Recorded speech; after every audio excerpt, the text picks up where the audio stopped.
Monsieur le Président, lorsque j'avais été questionné le 9 août 2011, deux questions m'ont été posées. La première, est-ce que je savais qui était le chef du commando invisible? J'ai répondu à cette question en disant que je ne l'ai su qu'à la fin de la crise post-électorale. La deuxième question, est-ce que je sais qui composait le commando invisible? J'avais dit non. Mais aujourd'hui, en détenant ce deuxième élément, c'est-à-dire qui compose le commando invisible, comme Maître me le demande avec les infiltrations, je suis en mesure de vous dire que le président Laurent Gbagbo a financé accidentellement, je dis bien accidentellement, le commando invisible. En effet, le 7 décembre 2010, le dernier gouvernement du président Laurent Gbagbo a été mis en place. 3 jours plus tard, c'est-à-dire le 10 décembre 2010, le président m'appelle, il me demande donc de venir le voir à son bureau aux environs de 13h30. Et quand j'arrive, je trouve le président debout devant sa table de travail, avec à ses côtés feu le ministre Tagro. Et le président de me dire ceci, textuellement, Tagro revient d'une mission du Togo où il a rencontré dans sa chambre d'hôtel Koné Zakaria. Après avoir parlé avec lui, Koné Zakaria est d'accord, moyennant 500 millions de francs, en vue de s'acheter des armes, des munitions et autres, de désorganiser le dispositif des forces républicaines de Côte d'Ivoire, c'est-à-dire les ex-PAFEN, à l'est de la Côte d'Ivoire. Et il me demandait de lui indiquer un point à partir duquel Koné Zakaria allait commencer son action. Surpris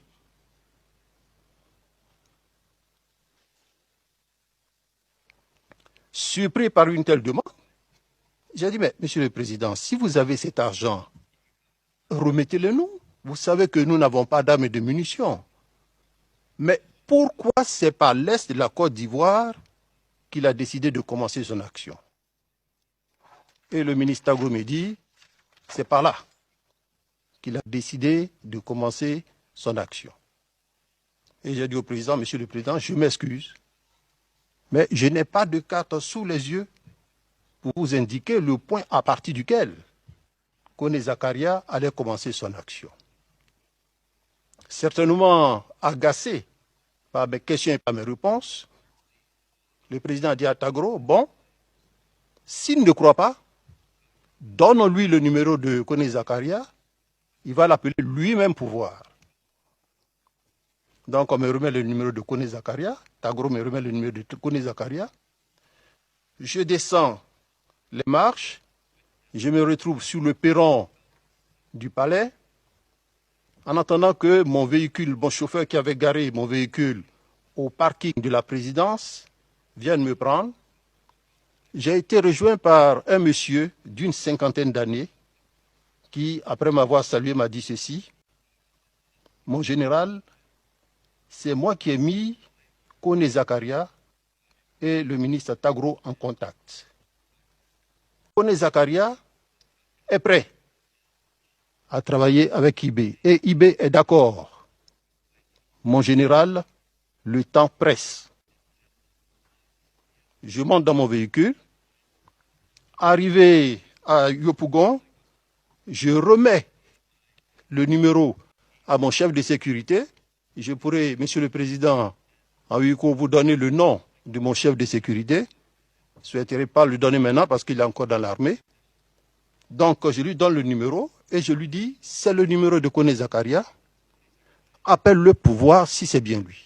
Il faut noter que mon élément connaît très bien Koné Zakaria pour avoir fait la formation avec lui. Et quand il appelle, qu'il tombe sur son interlocuteur, il me dit, mon général, c'est lui, mon général, c'est lui. Donc, je lui fais signe de lui dire que je vais lui parler. Donc, il annonce, ne quittez pas pour le chef d'état-major des armées. Koné Zakaria, bon, on a l'habitude de nous appeler classe. Donc, quand je prends le téléphone et que je dis « Allô », il me dit « Classe, bonjour ». Et je réponds « Bonjour, comment vas-tu » Il me dit « Ça va, j'attends l'argent pour commencer le travail ». Ce qui veut dire que quand je suis parti de la présidence de la République, quelqu'un l'a appelé pour dire que le général allait t'appeler. Voici ce dont j'ai été témoin. Pour répondre maintenant à votre question, maître, je voudrais dire qu'il y a eu effectivement collusion entre IB et Koné Zakaria. Je peux continuer? Merci. Pour l'opération au niveau d'Abobo. À court de logistique, Koné Zakaria va user de ruse et de perfidie pour faire croire au président Laurent Gbagbo et au ministre Tagro qu'il va mener une action qui leur serait favorable au nord-est, mais au lieu de mener cette action, ils sont descendus tout simplement au sud-est pour mener l'opération au niveau d'Abobo. L'argent remis a servi donc, maître, à l'infiltration des éléments, j'allais dire des lieutenants de Koné Zakaria. Un certain Ferré Konaté, c'est le même Koné Zakaria qui, lorsque je suis allé au Golfe le 12 avril 2011 pour faire allégeance au nouveau président de la République, assis dans l'après-midi sous un arbre, viendra pour me trouver, pour me dire « Classe, nous avons pris Tagro, mais il s'est tiré une balle dans la tête. » Je suis un peu émotionné, excusez-moi. Il s'est tiré une balle dans la tête. Alors j'ai dit, mais comment ça? Pourquoi l'a-t-il fait? Était-il armé? Est-il mort? L'intéressé se contentera de me dire, non, nous l'avons transporté dans une clinique. Et j'en ai profité pour lui demander, mais est-ce qu'on t'a donné l'argent? Il a répondu par l'affirmative.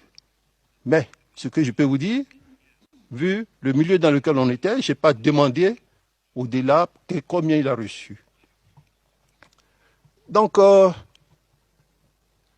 cette information qu'il m'a donnée, Monsieur le Président, pour moi, ressemble un peu à un aveu d'impudence.